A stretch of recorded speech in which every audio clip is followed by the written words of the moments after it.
Here we go with another edition of Snap Tackle. But smile, Dion. We're round two. There we go. The Yes, playoffs. we are. It's fantastic. Dion's in his Xfinity PrepsKC studios. I'm here overlooking, Union Station, downtown Kansas City. It's such a gorgeous view here at KSHB 41. Yes. In our Zoom room here, as we record this, looking ahead to the second week of the postseason.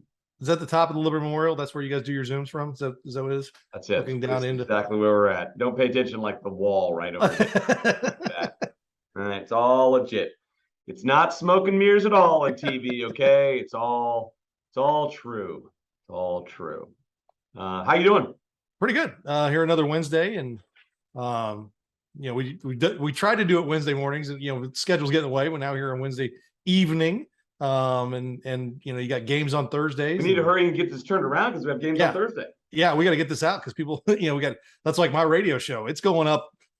If you're listening to it at 4:00 on ESPN Kansas City, there's going to be some things that have happened already by the time you get to that. So it'll be on my podcast page along with this, up early along with the podcast with the coaches who are playing tomorrow night. So yeah, the weather that was expected to kind of deluge as we record this right now looks like it might be out of the area by 7:30, 8 o'clock, and it just may be cold and windy at that point.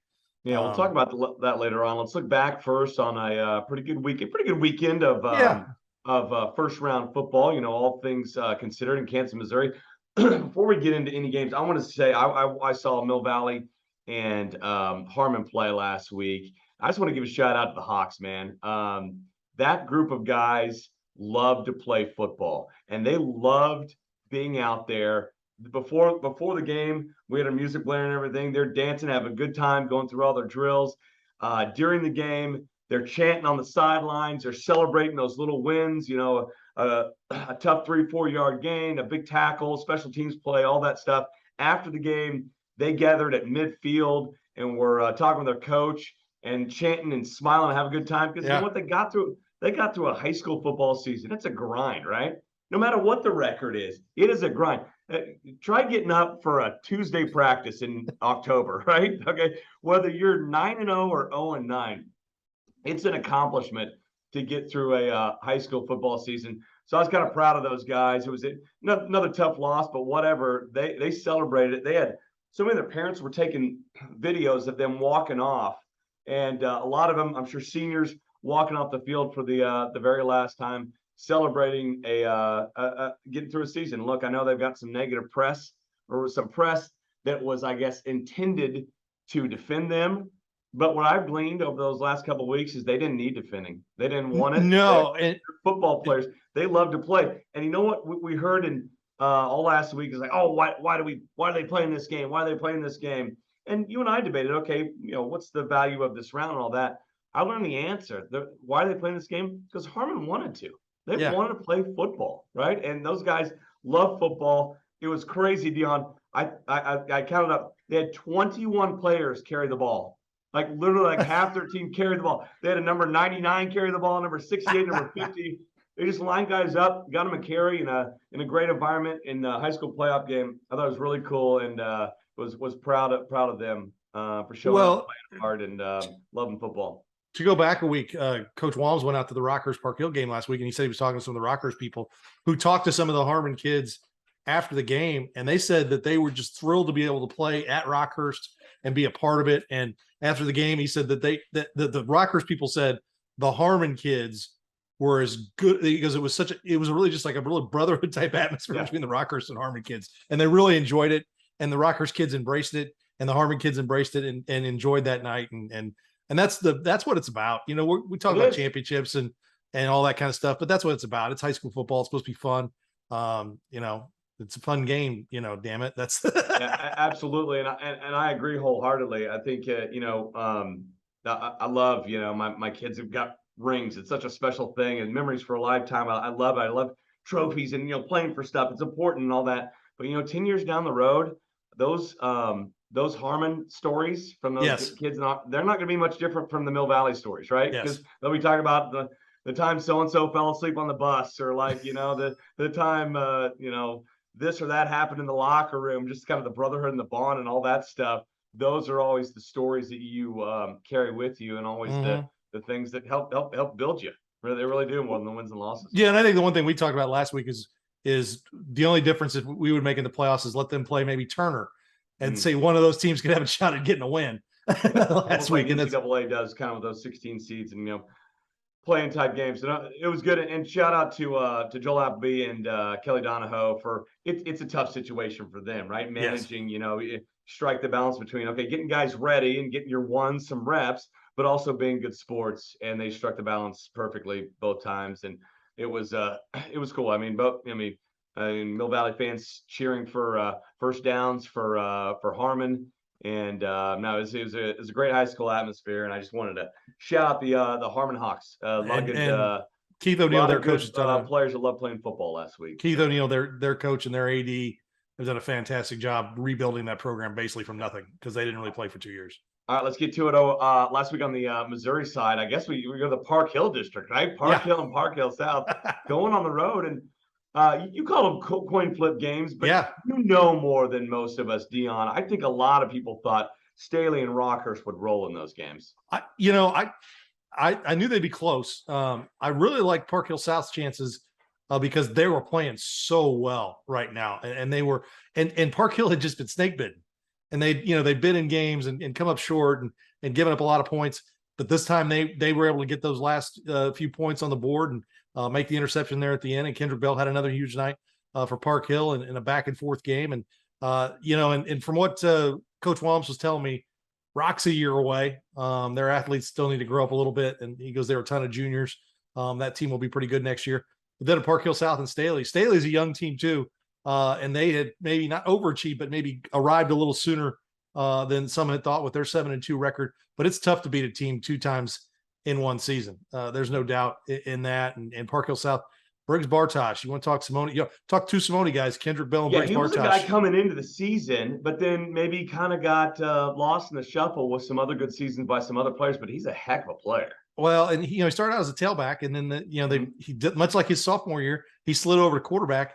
He's been healthy all year long. He had 6 touchdowns last week, 5 rushing, amazing, or 5 was it 5? Yeah, 5 throwing, 1 rushing. So he's a dual threat guy. We know what Kendrick Bell's been doing all season long, and those 2 teams will play in one semifinal. Blue Springs South and Liberty North will play in the other. And Blue Springs South and Liberty North have been playing as well as anybody down the last stretch. The last team to beat Blue Springs South was Liberty North, and they beat them quite easily. It was 28-0 in the first quarter. But it's cool. I was going to bring up the Jaguars next. Blue Springs South. They're not. It's not just a good little feel-good story, right? Bouncing back from, was it a winless season? They were 0-10 last year, 1-9 the year before. Yeah, they'd won 4 games. They've gone past the Cinderella part. They're now into that's a good team part of the story. Yeah, they are, and I think they're on the outside looking in with Liberty North, but you got to play the game. I mean, they get a second shot at them, so the wonder is off of that. But Liberty North's a really good football team. I kind of was talking with some coaches today in Class 6. I think we can jump over to the other district with Ray Peck beating Joplin and Lee Summit West, who is not a very good team, beating Springfield Kickapoo. Not very good wins wise. I think like 2 wins. Right. That if you wanted to go and head rank teams at the end of the season, my ballot might be CBC and 9 Kansas City teams. Right. Legitimately. Because even if you look at a team like Lee Summit, that's a pretty good football team. And they beat Staley early on. I mean, Staley's a good football team.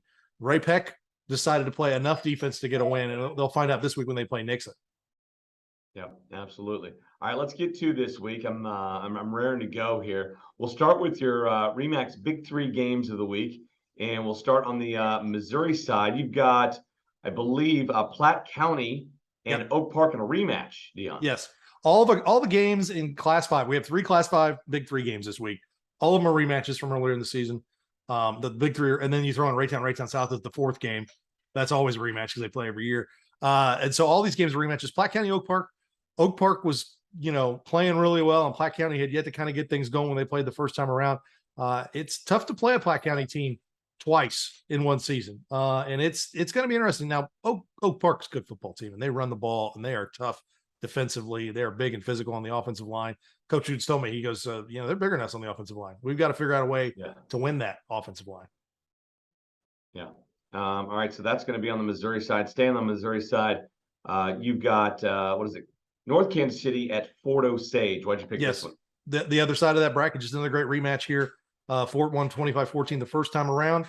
They are playing as well as anybody. They look like the team that I think a lot of people thought started the season where they were ranked as high as 2 or 3 in the state, a team that could win a state championship. North Kansas City got their offense going a little bit last week against the St. Joe Central team, won 34-28 in overtime. If they can get some offense, they're a dangerous team. That's where their struggles have been all season, is maintaining that offensive edge. And that's, if they can, this will be a really good football game. If not, they could find themselves down, a couple touchdowns again. Yeah.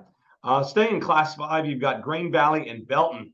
Man, Green Valley rolled over Belton the first time around. Could it be different this one? I think so. Geo Mack, the quarterback from Belton, finally got on the field a couple weeks ago for the first time. They're getting healthy at Belton. Coach Vaughn was saying that they were playing a third-string freshman Mike linebacker when they played Green Valley. So they were really just all over the place, and they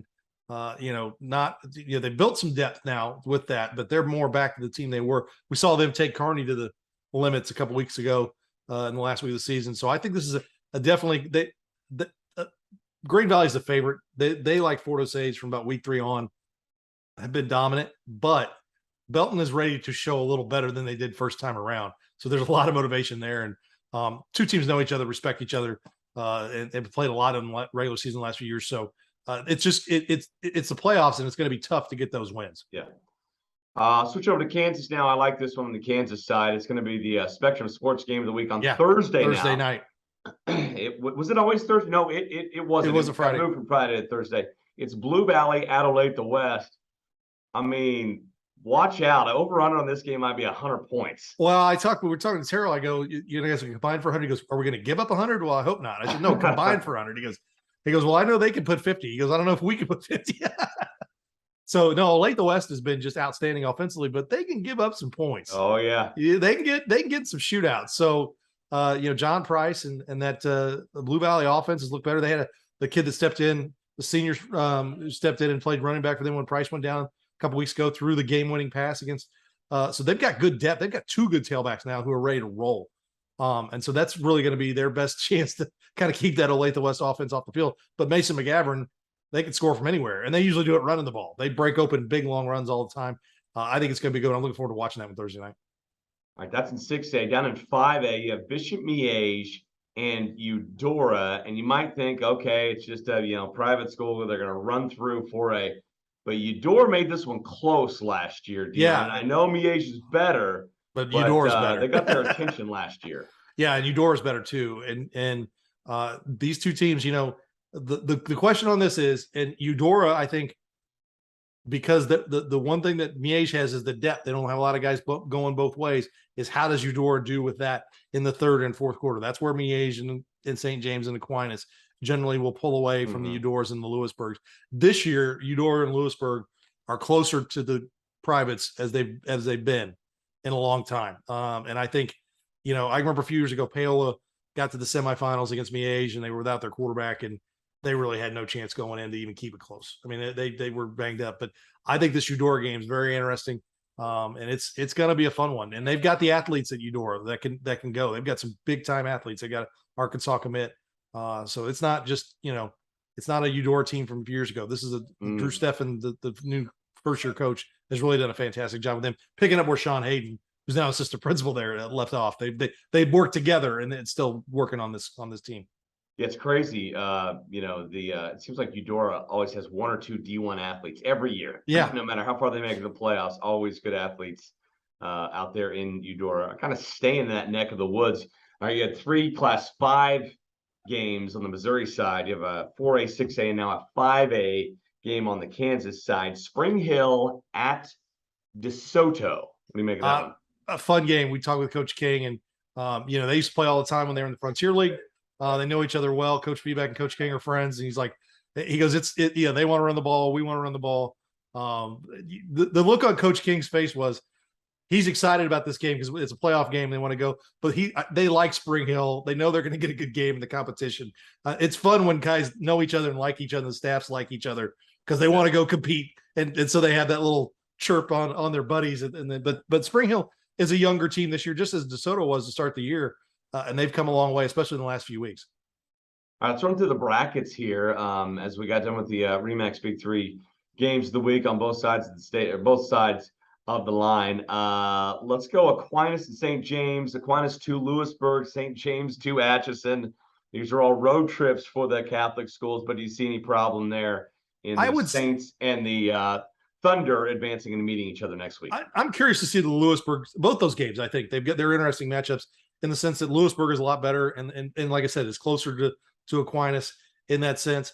And then Atchison, this is the best Atchison team they've had in a long time. Their tailback is undefeated. Their tailback is a load. 5'10", 215, 220. See him on film. He is a wrecking ball. So it's going to play right into the strength of St. James. Their defense is their strength and their defensive line. So it's going to be a good matchup there. I think that both those teams will come out of that, but I think that it's going to be a tough physical game for both St. Thomas Aquinas and St. James.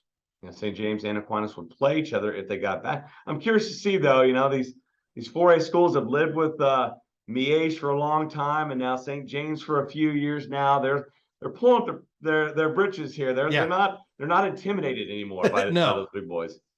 Not at all. All right, up in 5A, I'm curious. We talked to Soto Spring Hill, Sumner Pittsburgh. It's been a nice story for Sumner so far this season. Can it continue against a Pittsburgh team? Might be favored in this game, but it's they play in the southeast part of the state. You never know kind of the competition they're playing. Yeah, they're a flexbone team, and Sumner hasn't seen that all season, but they've got Antonio Harrison, outstanding back for them, had 422 yards and 7 touchdowns last week in their 47-42 win over Topeka West, and they've got a great identity. And like I said something to Andrew Wright, I said, it's not a one-man show, but you've got a man who could put on a show. And he's like, yeah, definitely. He's a guy to keep an eye on. I'd say Sumner's a little undermanned here in this game, but they're hosting a second straight playoff game, and that says a lot about where that program is. It does. Mill Valley and Blue Valley Southwest hosting Mill Valley hosting Shawnee Heights. Blue Valley Southwest going to Emporia. See those two 5A powers moving on. Blue Valley Southwest. I think so. Emporia scored a lot of points last week against Highland Park, but they gave up 64. I don't think they're scoring 83 against Blue Valley Southwest, and Blue Valley Southwest can put up points. So Blue Valley Southwest in the right spot of the bracket, and they're doing what they do this time of year. They're taking that EKL experience, and they're really healthy as they've been this time of the year. So they're really leaning on that hard. Yeah. Kansas Class 6A on the east side is wild, man. There's some games I'd go back and forth on. Of the 8 teams left on the east side, man, I can make a case for like 6 of them getting to the state championship game. Oh, yeah. Only the North Blue Valley West. I mean, seed-wise, North's a big favorite, but this could go on the wire. This has been a game a couple years ago when North won the state championship game with Arlen Bruce. West had them on the ropes. Yep. And looked like they were going to get him in the quarterfinal game. And I tell you, West has maybe at times looked not disappointing, but just up and down, I think is a better way to put it. But they're playing really well right now. They've handled Shawnee Mission Northwest pretty easily last time. So that's definitely a game that I think is going to be a fun one. That one's staying on Friday night. Gardner, Edgerton, Blue Valley Northwest also staying on a Friday night. Hey, Gardner Edgerton says, bring the rain, right? We're running the flexible. We'll run the ball 100% of the time against a good running team, Blue Valley Northwest, but a spread team as well. A little different styles there. I could see both those teams playing on the final Saturday. I can too. And we know Blue Valley Northwest knows how to get there. And there's something to be said for that. And you know how it is. It being having kids who play at Mill Valley, when you start to do it over and over, kids are dumb. They don't know they're not supposed to be. They're not as good as they were last year. They don't know they're supposed to stop winning. Yes. Teams that win usually win because they think it's what they're expected to do. They could not play as well in the regular season and say, "Oh, well, it's that time again. I guess it's time to start playing." Not that Blue Valley Northwest did that, but I like their DNA. I like Gardner. Jesse Owens done a fantastic job with that program, and they've got a real identity in what they do at Gardner, and that town loves its football, so that's going to be a fun one on Friday night. And then a sneaky great game here I just really like is Olathe South and Olathe Northwest. That was always going to be on a Thursday, correct? Yeah. So that's on Thursday as well. The Ravens are made the quietest 6-3 team in the city. We never talk about them, but they're 6-3. They got a couple good wins on the season. Tough loss to Olathe South earlier in the year, but that was on September 16th. I think this is a lifetime ago. It's a lifetime ago. No, and you know, their new And coach, South, Lauren I Clark. mean, they got by Blue Valley North, but it was close. The one thing that Northwest has done, and Coach Hafner that was there before, he did a good job, and Lauren Clark took over for him, who's on staff, and they've continued to do, is when you want to be a good program, you got to beat the teams you should beat. Yeah. That's the first thing you got to do. And play tough with the teams that are equal to you. And, you know, they played tough with Olathe West and lost. You know, first week of the season, they got blown out by Mill Valley. They beat Free State, which is at the time maybe didn't look like a great win, but it was very good going down. Then they took care of Olathe East, Shawnee Mission East, Shawnee Mission West, Shawnee Mission North, and then Wyandotte last week. So, and blowout scores, not like just getting by those teams. So that's really says a lot about their ability to take care of what they need to take care of. Now's the big step. Here's an Olathe South team that's been good and has won a lot of games, just like you. I mean, they won a lot of games too. But now you take a little step up. 7-2.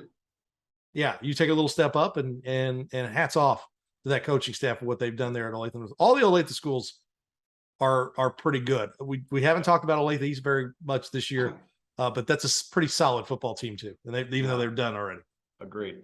Hey, over in the big class in Missouri, let's take a look at some of these matchups here. We talked briefly about Liberty North, Blue Springs South. I mean, when was there a bigger game in the Park Hill School District than this one here in the second round of the playoffs, Park Hill South and Park Hill? Yeah, they played last year, but I think this year it's even better because was it in this round last year? Yeah, it was in this round last year. Well, then last year is the answer to my question. Well, here's the thing, though. I think it's bigger this year because last year Park Hill South was kind of out there by themselves. They were the 1 seed. This year it's a toss up. Yeah, there was a 7-point game back and forth the first time around. They both pulled upsets to get there. I think last year was chalk to get there. So that says a lot right there. I think that's what builds that anticipation, especially with the regular season game, which last year when they played in the playoffs, they hadn't played in a couple years. And, you know, it was kind of new again for, you know, you think about it. If you don't play a team for 3 years, that's almost a whole high school class that goes through and doesn't understand what that's about. So this is what it's about for them, and doing really good things there. And no, I think it's going to be a really good game.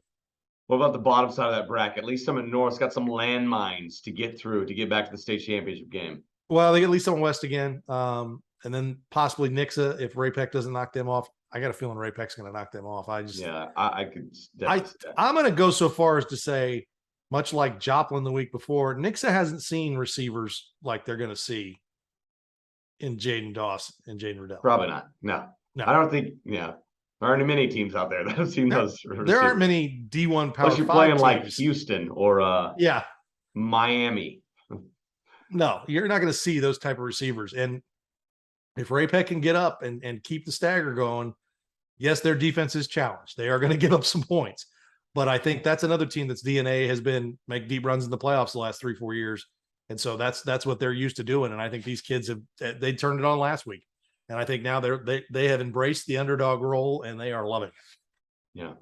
Over in Missouri Class 5, I feel like we've broken down all the everything. games minus we have Raytown South. Speaking of rivalry games, we'll have that on a Friday as well. Yeah, and Raytown South, I think that was their first home playoff game since 2016 last week, and it may be and it may be their first. Well, definitely their first playoff game and first playoff win in that game when they beat Van Horn back in 2016. Ironically, the first season of William Harris when he was at Van Horn, who's now the coach at Raytown South. You're starting to see Raytown South get turned around. Their defense is playing really well.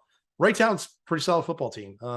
They've Nate Whitebear, their quarterback's really good. Logan Reichert is outstanding tackle for them. They've got some weapons. So that's definitely going to be one to keep an eye on. You know, Raytown won that pretty easily the first time around, but second time around is always tougher. Stepping down to Class 4 here in Missouri, I learned something last week, Dion.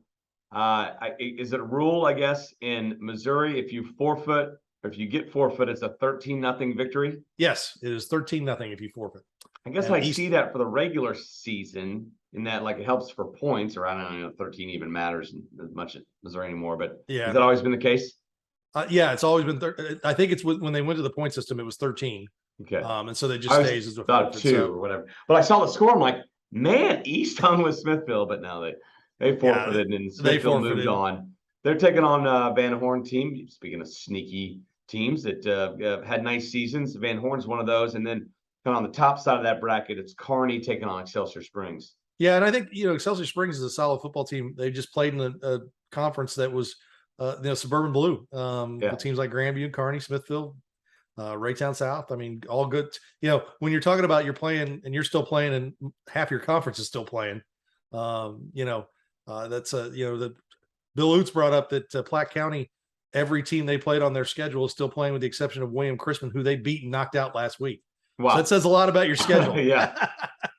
And I think you look at Excelsior the same way.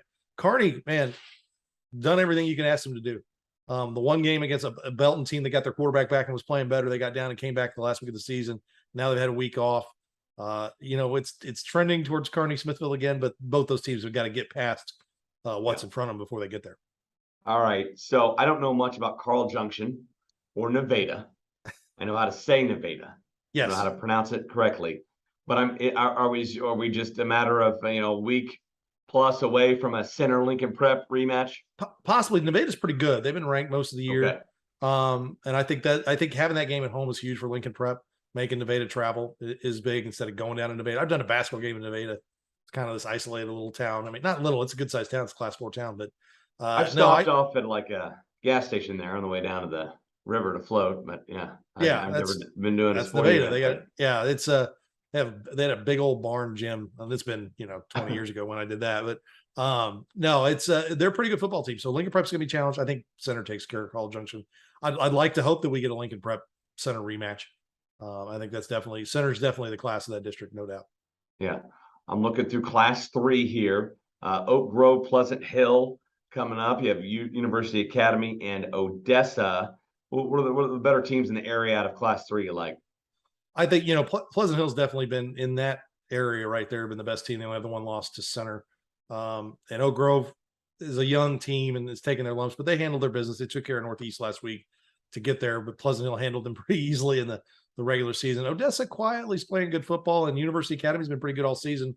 Got those 2 losses there late in the season to St. Michael and to Van Horn.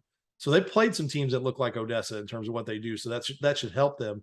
And it's Saturday at University Academy, so we'll see how that goes. But I would likely see an Odessa Pleasant Hill district final next week. East Buck, Mid Buck, we're going to see them play again? Yes. That being said, North Platte has improved. Okay. So Mid Buck's got to take care of their business. Rolling with the Class 1 punches here. Well done. Yeah, I mean they are much improved. Coming off of where they hadn't won a game to where they have a winning record. Mid Buck probably should take care of that business. In that bracket right there, the 4 best teams are still playing. That have been playing the last half of the season. Penny, who started off not very good, but had played really well down the stretch against East Buchanan and then Mid Buchanan, North Platte. The other team that's still playing for the KCI, Lawson, knocked off a Trenton team that had been ranked. They're playing Lafayette County in the Class 2 semifinals, and Macon is playing Richmond in the other Class 2 semifinals. One thing we didn't talk about, the other Class 3 bracket is the Midland Empire bracket, which the 4 teams that have been the best teams in the Midland Empire all season long, Maryville, St. Pius, Savannah and Chillicothe, they're right where we thought they'd be. They're going to battle it out and come out of that district. And the winner of that would play the Pleasant Hill district. I'm sorry, Kansas Class 3A. I ignored you. Bishop Ward. Bishop Ward. And is Wellsville, we would count Wellsville at close Wellsville, they've been kind of in our coverage here, but they're just, I think, on the outside. They play in that Pioneer League. But they're undefeated. Mike Berg is their coach. He used to be at Baldwin years ago, and Baldwin made the deep semifinal run. He's done a fantastic job coaching there. And so, Wellsville's a pretty good team. Bishop Ward's got Holden. They've done everything you can do. They played. Wellsville's got Hayden. And Wellsville has Hayden. Of smaller class powers. Yeah. So, they're both playing 2 of the best programs in Class 3A. So, that's those are good games for both those schools. Good deal. All right. Who's some Simone Award guys that could up their stock, you think, this week? I know you're high on Malik Oatis. He's done playing though, and so there can only be guys that can maybe catch up to him on your board. Well, I think Bartosh and Bell are going head to head. That game will, whoever gets another game out of that, and Sam Van Dyne, Micah Joe Barnett, their tailback, will let his ACL. Not that they don't have another tailback who can run the ball, but they may be a little more pass oriented, and he still has yet to throw an interception. Like 20 touchdowns, no interceptions. So he's definitely, the more games he gets in there and the competition gets tougher, he's going to look good. Stubblefield missed a couple games on the Kansas side. But his numbers are still really good. I mean, when you put up 300 yards in a game, you can miss a couple games and still have good counting totals. And definitely as his team goes deep, talk about Mill Valley, Hayden J. He had the one bad game, and it cost him a win. Yeah, and just so many other games where he's thrown the ball one time. Yeah, so I mean, it's just last week he was out after 3 plays. So. I don't know if he'll make the ballot or even be a Final Four, but Antonio Harrison at Sumner put up close to 2,000 yards and a lot of touchdowns for that team. That's just a name out there that to keep an eye on. And then there's some defensive and offensive line guys, Caden Green from Lee Summit North, that may sneak onto the ballot, or one of those outstanding defensive ends from North Kansas City, Edric Hill, or PJ Adebotaway. It's funny, you barely mentioned which is a couple of quarterbacks when you ask about Simone. I mean, it's just it hasn't just been one of those years. Huge quarterback year. Yeah, it's not a huge quarterback year. Though Bartosh Bell and Sam Van Dyne might be three of the four finalists. It's funny. I still think of Bartosh as a running back. Yeah, no, he's when you talk about best football player, man, he jumps to the forefront. That's healthy definition too. The Simone Award. It's not just like, hey, I mean, when I always vote, I know there's a lot of teams like they're not going to let you play both ways, but I've always admired the guys that play on both sides of the ball, do multiple positions, and are just football players. Well, the final interception that sealed the game against Rockhurst was pulled in by some guy named Kendrick Bell. There you go. Last week. So, as time goes on, you're going to see guys, stepping out and doing some things they haven't done if it takes to get them to the next level. Yeah. So, or, the next round. So, no, I think, those are some names right there. And if you want, the receivers are pretty deep over in the Taylor. The Buchanan is as deep as it is. The Bell is really deep. There's a lot of good defensive players. And the Fontana's pretty deep too. Fontana's got teams with multiple guys, like center. Easton Rowe, the quarterback at Pleasant Hill, Mac Armstrong at Bishop Miege. Yeah. Sean Carroll at St. Thomas Aquinas. I mean, the Fontana's pretty deep too. So there's a lot of really good players out there. All right, quickly here before we go, we want to run down all the games, or at least I do. On the Kansas side, the only Kansas has moved so far. Yes. I think it's probably going to stay. Misha said no, and in not a very nice way. Keisha at least said, okay, no, after 3 p.m. on Tuesday. So I think it's, what do we have here? Is it 8 or 9? We'll run down. Olathe West, Blue Valley, 6A. That's on a Thursday. Olathe South, Olathe Northwest on a Thursday. DeSoto Spring Hill Thursday. Emporia, Blue Valley Southwest Thursday. Chanute at Piper. No, it's going to be Piper at Chanute. Yeah.